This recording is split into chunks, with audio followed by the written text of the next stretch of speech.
এটা গাড়ি কোন জায়গার? হ্যাঁ, গাজীপুরের গাড়ি। গাজীপুরের গাড়ি তো এই মাল গাজীপুরে যাবে না?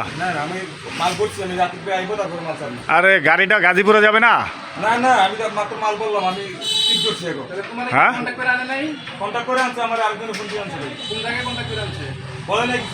তো তোমার কন্ট্যাক্ট করে আনছে, তুমি কয় না যে কোন জায়গায় গাড়ি নিয়ে যাবা? তুমি আন্দাজে চলে আইছো তোমার তো। আরে তোমারে কোথায় নিয়ে যাইতে কইছে? তুমি গাড়ি কোথায় নিয়ে যাওয়া মাল তোমার কন্ট্যাক্ট করে আনে না যে অমুক জায়গায় যাইতে হবে?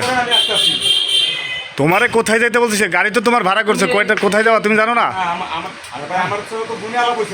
হ্যাঁ, আচ্ছা একটা কথা বলি, গাড়ি চালাও না? তাহলে এখানে মিথ্যার কি আছে? তোমারে যদি আমি কই যে দিনাজপুর যাবো, তাহলে তুমি একটা কন্ট্যাক্ট করবে না? তোমার যদি কই আহো তোমার লয়ে যাবো, তুমি নাচি নাই যাইবা মিয়া।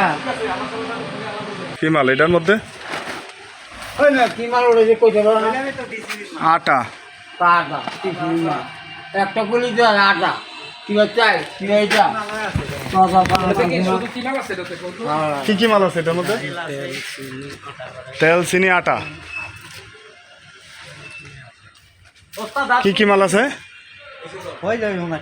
কি আপনি তো জানেন কি কি মাল আছে এর মধ্যে? তেল যাইব কই মালটা আমরা জানি না। গতকালকে রাতে আমাদের ডিবি পুলিশের একটি টিম অফিসার ইনচার্জ ডিবির নেতৃত্বে থানাব্যাপী বিভিন্ন জায়গায় অভিযান পরিচালনা করছিল। এই অভিযান পরিচালনার এক পর্যায়ে গোপন সংবাদের ভিত্তিতে আমাদের বিরুলিয়া এলাকা থেকে টিসিবির পণ্য, একটি ট্রাকে টিসিবির পণ্য আসছে আমরা জানতে পারি। এই সংবাদের ভিত্তিতে আমরা এখানে অবস্থান করি এবং অফিসার ইনচার্জ ডিবি ওনার টিম সহ ওই যে ট্রাক দিয়ে টিসিবি পণ্য নিচ্ছিল ওই ট্রাকটি সহ আটক করে।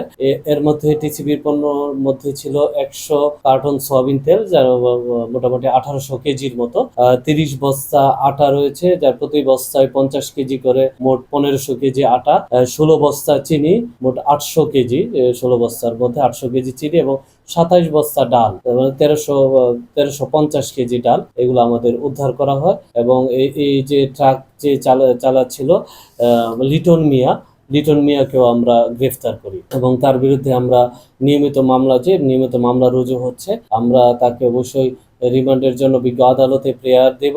যদি আমাদের কাছে রিমান্ড দেয়, তাহলে যদি আমরা রিমান্ড পাই, সেক্ষেত্রে আমরা এই ঘটনার সাথে কারা কারা জড়িত, তারা ইতিপূর্বে আরও কোথা থেকে এই ধরনের টিসিবি পণ্য খোলা বাজারে বিক্রি করার কোনো পদক্ষেপ নিয়েছে কিনা, অথবা এটার সাথে যারা যারা ইনভলভ আছে, সকল কিছুই আমরা পরবর্তীতে জিজ্ঞাসাবাদ করলে হয়তো আমরা জানতে পারবো। আমরা যখন অভিযান পরিচালনা করে আমরা এখানে যখন চলে এসেছি, আমাদের হাতে সময় খুবই কম ছিল, যার জন্য আমরা সকল বিষয় এখনো আমরা ওইভাবে খুঁটিনাটি বিষয়গুলো আমরা এখনো জানতে পারিনি।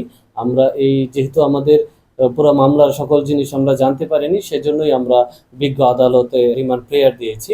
আমরা রিমান্ড প্রেয়ার পেলে আমাদের কাছে যখন পাবো, তখন আমরা আরো বিস্তারিত আপনাদের জানাবো। এটা আসলে আমাদের সকল কাজই, আমাদের পুলিশ তো জনগণকে সাথে নিয়েই কাজ করে।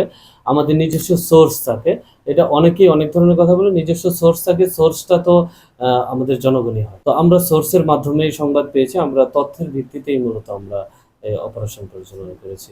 এই বিষয়টাই আমি আপনাকে বলছিলাম যে আসলে কার মাল কোথা থেকে এনেছে এবং কোথায় তারা বিক্রি করে, ইতিপূর্বেও তারা এই ধরনের কাজে জড়িত কিনা, আমরা সকল বিষয় যদি আমরা তাকে বিজ্ঞ আদালত থেকে যদি আমাদের কাছে আবার পুলিশ হেফাজতে পাই, সেক্ষেত্রে আমরা আপনাদের বিস্তারিত জানাতে পারবো। এখনো তদন্ত কার্যক্রম শুরু হয়নি, মামলা মাত্র রুজু হচ্ছে। মামলা রুজু হওয়ার পর তদন্তকারী কর্মকর্তা এই প্রতিটা খুঁটিনাটি বিষয় জানতে পারবে এবং সেক্ষেত্রে যদি আপনাদের আরেকবার সুযোগ হয়, তখন হয়তো আপনাদের এটা জানাতে পারবে। আমাদের পুলিশের প্রথম কাজ হচ্ছে মানুষের সেফটি, সিকিউরিটি এবং যে ক্রিমিনাল অ্যাক্টিভিটিস যা আছে এটা নিবারণ এবং যদি প্রতিরোধ, এবং যদি ঘটে যায় তখন আমরা প্রতিকারের ব্যবস্থা করি। তো আমরা তো মূলত এটা রাস্তা থেকেই ধরেছি। আমরা এই একই বিষয়ে আমি বলছিলাম যে রাস্তা থেকে যেহেতু ধরেছি, আমরা তাকে জিজ্ঞাসাবাদের মতো একবারে শেষ রাতের দিকে আমাদের ধরা হয়েছে। জিজ্ঞাসাবাদের মতো এখনো ওইভাবে সময় পাইনি, এর মধ্যেই সময় চলে আসছে, আমরা কোর্টে সুপোর্ট করতে হচ্ছে। আমরা যখন তাকে আমাদের কাছে আবার পাবো, তখন সকল বিষয় আপনাদের বিস্তারিত জানাতে পারবো।